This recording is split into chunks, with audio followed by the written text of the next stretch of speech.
এই গল্পে এমন একটি দুনিয়া দেখানো হয়েছে যেখানে মানুষ এবং মনস্টার যেমন ভ্যাম্পায়ার, বিয়ারউলফস, উইচেস আর এরকমই আরো অন্য জীব একসাথেই থাকে।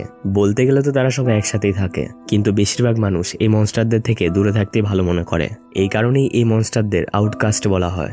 গল্পের শুরু একটি স্কুল থেকে হয়, যেখানে এই গল্পের মেন ক্যারেক্টার ওয়েন্সডে এডুকেশন সিস্টেমকে পার করে আগে এগিয়ে যাচ্ছিল।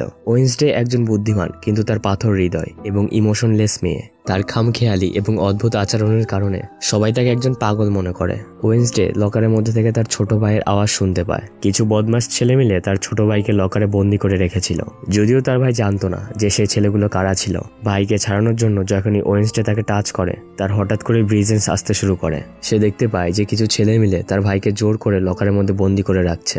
আসলে কিছুদিন ধরেই সে কোনো জিনিসকে ধরলে তার ব্রিজেন্স আসতে শুরু করে। এই ব্রিজেন্সে সে ওই জিনিসের অতীত এবং ভবিষ্যৎ আর বর্তমান দেখতে পায়, যদিও সে এই ব্যাপারটা এখন অব্দি কাউকেই জানায়নি। সে রেগে মেগে ওই ছেলেদের খবর নিতে সুইমিং পুলে চলে যায়, যেখানে ওই ছেলেগুলো সাঁতার কাটছিল। ছেলেগুলো তাকে দেখে তাকে নিয়ে মজা করতে থাকে, কিন্তু সে ছেলেগুলো এটা জানতো না যে ওয়েন্সডে তাদের সাথে একটি ভয়ানক খেলা খেলতে চলেছে। ওয়েন্সডে রক্তচোষা পিরানা মাছ সুইমিং পুলে ছেড়ে দেয়। সে মাছগুলো সেই ছেলেদের পিছন কামড়ে খেয়ে নেয়। এই ভয়ানক দৃশ্য দেখার পর ওয়েন্সডের মুখে একটি হাসি ফুটে ওঠে, কিন্তু তার এই কর্মকাণ্ডের জন্য তাকে স্কুল থেকে বের করে দেওয়া হয়।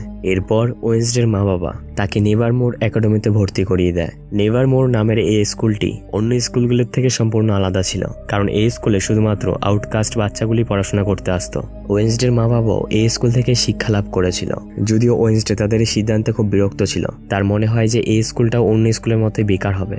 সেই সময় নেভারমোর একাডেমির থেকে সামান্য একটু দূরেই একজন লোক একটি ট্যাক্সি থেকে নেমে আসে। ট্যাক্সি ড্রাইভার তাকে আউটকাস্টদের ব্যাপারে সাবধান করার চেষ্টা করে, কিন্তু সে লোকটি ড্রাইভারকে বলে যে সে এর আগেও একটি আউটকাস্টদের সঙ্গে থেকেছে এবং তাই তার আউটকাস্ট লোকেদের ভয় লাগে না। এটা বলে সে তার গন্তব্যের দিকে রওনা দেয়। সে জঙ্গলে যার রাস্তাটা ছিল নেভারমোর একাডেমির সামনে সেই রাস্তাটাই। কিছু দূর যাওয়ার পর সে এক জায়গায় বিশ্রাম নেওয়ার জন্য থামে, কিন্তু ঠিক তখনই তার উপর একটি অজানা প্রাণী আক্রমণ করে এবং তাকে সেখানেই হত্যা করে। অন্যদিকে ওয়েন্সডে তার পরিবারের সাথে নেভারমোর একাডেমির প্রিন্সিপালের কেবিনে বসেছিল। প্রিন্সিপাল ওয়েন্সডেকে বলে যে স্কুলের দিনগুলোর সময় সে এবং ওয়েন্সডের মা রুমমেট ছিল, যার পর ওয়েন্সডে নিচে শুরু বলে যে তার মায়ের সাথে থাকার পরও প্রিন্সিপালের মানসিক ভারসাম্য এখনো ঠিকঠাক কি করে রয়েছে। ভাগ্যক্রমে প্রিন্সিপাল তার এই সমস্ত কথাগুলোকে শুনতে পায় না। সে সুইমিং পুলে পিরানা মাছের ঘটনার পর আদালত ওয়েন্সডের মানসিক ভারসাম্য ঠিক করার জন্য তাকে একজন সাইকিয়াট্রিস্ট থেকে চিকিৎসা নেওয়ার আদেশ দিয়েছিল। প্রিন্সিপাল বলে যে নেভারমোর একাডেমি থেকে শহরে চেরি করতে ডাক্তার ভ্যালেরি নামের একজন সাইকিয়াট্রিস্ট রয়েছে। ওয়েন্সডেকে সপ্তাহে 2 দিন করে সেখানে থেরাপি সেশনের জন্য নিয়ে যাওয়া হবে। এরপর প্রিন্সিপাল ওয়েন্সডেকে তার রুম দেখানোর জন্য নিয়ে যায়। সেখানে প্রিন্সিপাল ওয়েন্সডের পরিচয় তার রুমমেট এনিডের সাথে করায়। এনিডের প্রকৃতি ওয়েন্সডের থেকে একেবারেই বিপরীত ছিল। সে ছিল একজন হাস্যখুশি স্বভাবের একটি সুন্দর মেয়ে। সে তার ঘরটিকে বিভিন্ন রঙে সাজিয়ে রেখেছিল, কিন্তু ওয়েন্সডে রঙকে ঘৃণা করত। এই কারণে সে যখন তার রঙিন ঘর দেখে তখন তার মুড খারাপ হয়ে যায়। স্কুলে ওয়েন্সডের পছন্দ মাথায় রেখে তার জন্য কালো এবং সাদা রঙের একটি ইউনিফর্ম তৈরি করা হয়। এরপর এনিড স্কুল ঘোরাতে তাকে নিয়ে যায়। এনিড স্কুলে পড়া ছাত্রদের বিষয়ে ওয়েন্সডেকে বলে। সে তাকে বলে স্কুলে বেশিরভাগ ছাত্রের মধ্যে 4টি গ্রুপে ভাগ করা হয়েছে। প্রথম গ্রুপটি হলো ভ্যাম্পায়ার্স, দ্বিতীয়টি হলো বিয়ারউলফস। এনিড তাকে বলে যে সে নিজে হলো একটি বিয়ারউলফ। এরপরে আসে সাইরেন, তারা তাদের আওয়াজের মাধ্যমে অন্যদেরকে বশ করে নিতে পারত। এবং সবার শেষে আসে গর্গনস, তাদের কাছে যে কাউকে পাথরে পরিণত করার শক্তি রয়েছে। স্কুলে অন্য আউটকাস্ট স্টুডেন্টরাও ছিল, কিন্তু বেশিরভাগ স্টুডেন্ট এই 4 ধরনের আউটকাস্টের মধ্যেই আসে। কিছুক্ষণ পর ওয়েন্সডের মা বাবা তার কাছ থেকে বিদায় নেয়। যাওয়ার আগে ওয়েন্সডের মা ওয়েন্সডেকে বলে যে সে ভুল করেও যেন এখান থেকে পালানোর চেষ্টা না করে। এরপর ওয়েন্সডে শয়তানি করে বলে আমি এখান থেকে অবশ্যই পালিয়ে যাব এবং হয়তো এটা তাদের শেষ দেখা। সেখান থেকে যাওয়ার আগে ওয়েন্সডের মা বাবা ওয়েন্সডের উপর নজর রাখার জন্য একটি হাত সেখানে রেখে যায়, যার নাম ছিল থিং। থিং ওয়েন্সডের পরিবারের মতো একজন সদস্য। অন্যদিকে পুলিশরা সেই জঙ্গলে সে লোকটির মরা লাশ খুঁজে পায়, যে কিছুক্ষণ আগে ট্যাক্সি থেকে নেমেছিল। তার শরীরের অংশগুলো বিভিন্ন দিকে ছড়িয়ে পড়েছিল এবং এর সাথে কিছু অংশ গায়েবও ছিল। এবং এর আগেও শহরে এভাবেই 2টো হত্যা হয়েছে। আর শেরিফের সম্পূর্ণ বিশ্বাস ছিল যে এই হত্যাগুলির পিছনে নেভারমোর একাডেমির কোনো আউটকাস্টেরই হাত রয়েছে, কিন্তু কোনো প্রমাণ না থাকার কারণে সে চুপচাপই ছিল। অন্যদিকে একে অপরের বিপরীত প্রকৃতি হওয়ার কারণে ওয়েন্সডে এবং এনিড ঝামেলা করছিল।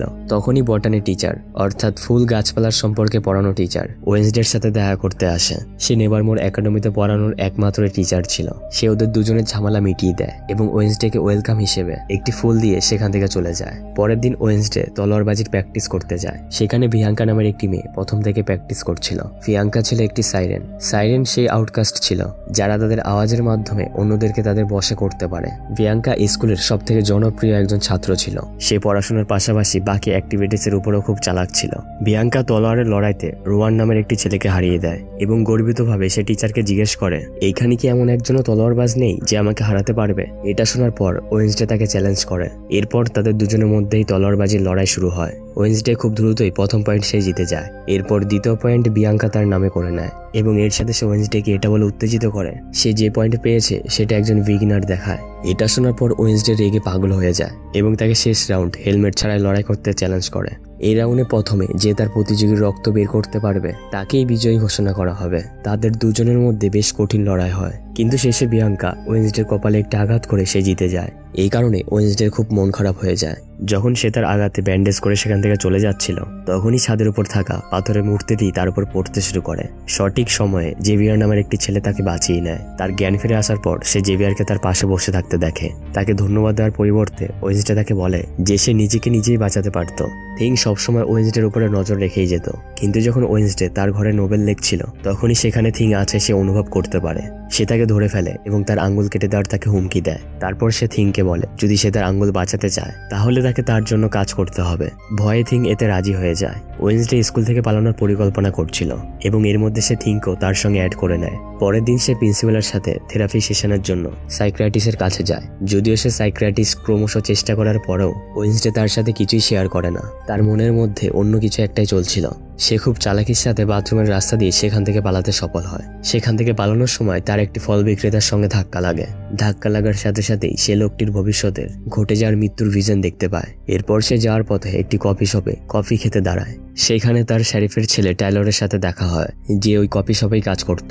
ওয়েন্সডে তাকে কফি দিতে বলে, কিন্তু কফি মেশিনে কিছু একটা সমস্যা হয়ে গেছিল। আর কফি মেশিনটি ঠিক করতে যে ম্যানুয়াল বই ছিল সেটা ইতালিয়ান ভাষায় লেখা ছিল এবং সেটা টাইলর পড়তে পারতো না। তারপর ওয়েন্সডে সে ইতালিয়ান পড়তে পারতো, তাই সে মেশিনটি ঠিক করতে তাকে সাহায্য করে। তার বদলে সে তাকে বাস স্ট্যান্ড অব্দি লিফট দিতে বলে। টাইলরের কাজ থাকার কারণে সে তাকে সেখানে কিছুক্ষণ অপেক্ষা করতে বলে।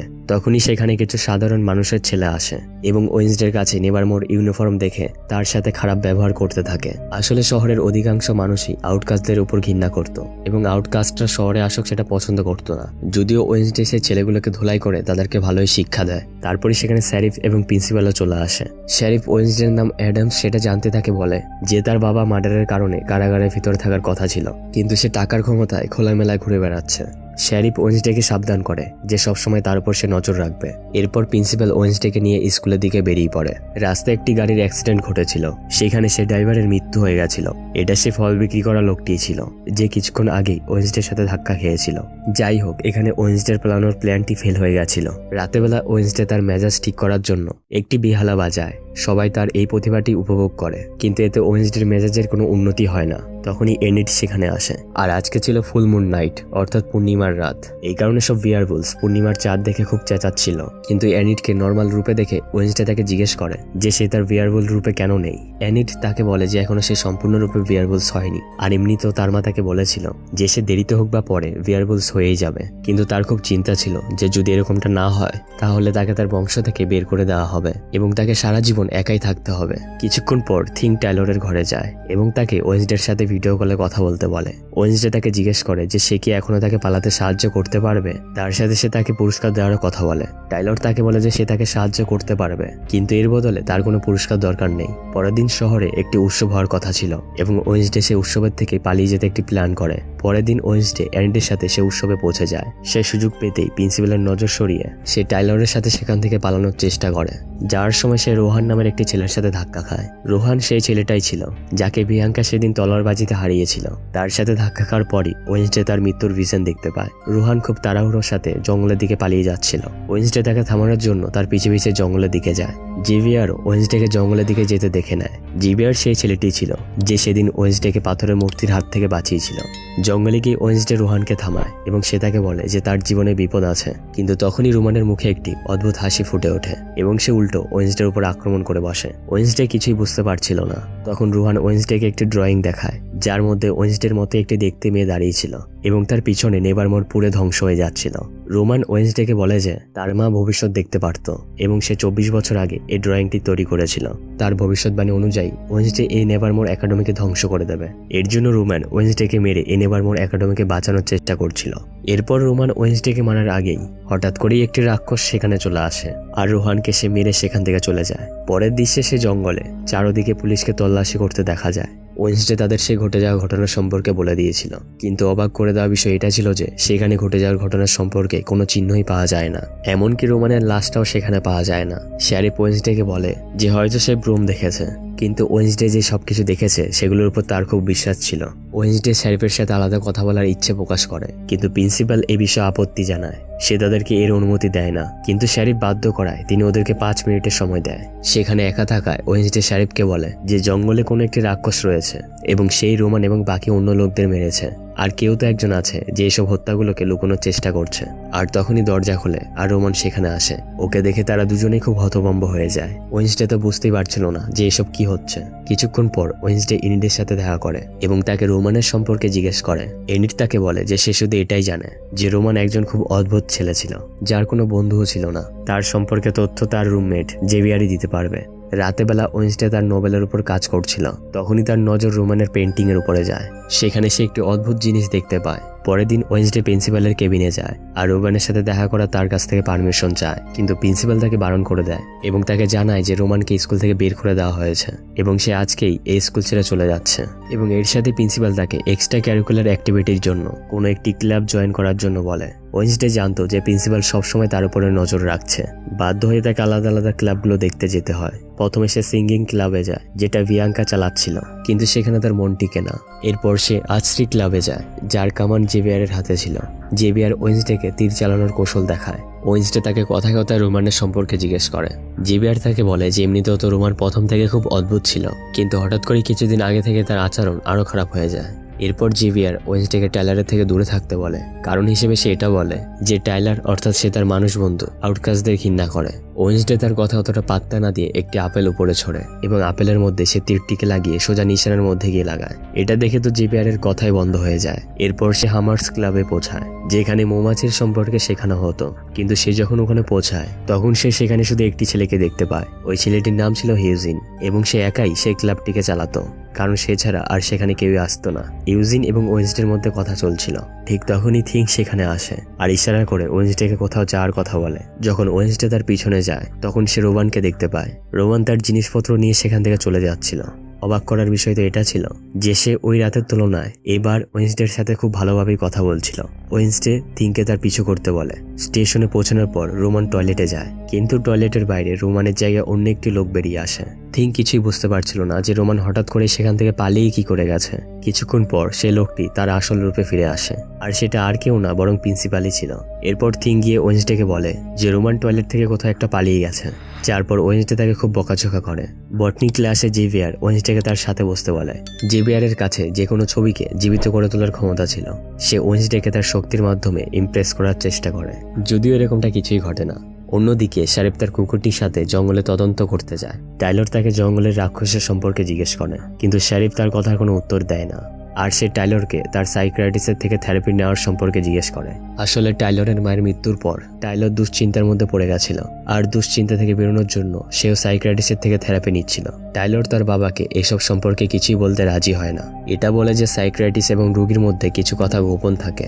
রেগে শেরিফ সেখান থেকে চলে যায়। অন্যদিকে প্রিন্সিপালের মনোযোগ সরানোর জন্য ওয়েন্সডে হামার্স ক্লাসে তার জায়গায় এনিটকে পাঠায়। আর রোমানের সাথে ঘটে যাওয়া সে ঘটনার সম্পর্কে ক্লু খুঁজতে সে জঙ্গলে চলে যায়। কিন্তু সে যখন জঙ্গলে অনুসন্ধান করছিল তখনই কেউ হঠাৎ করে তাকে তার দিকে টেনে নেয়। সেটা ছিল টাইলর। টাইলর তাকে বলে যে সে তাকে তার বাবার নজর থেকে বাঁচাতে তার দিকে টেনে নিয়েছে। শেরিফ সেখানে তার কুকুরের সাথে তদন্ত করছিল।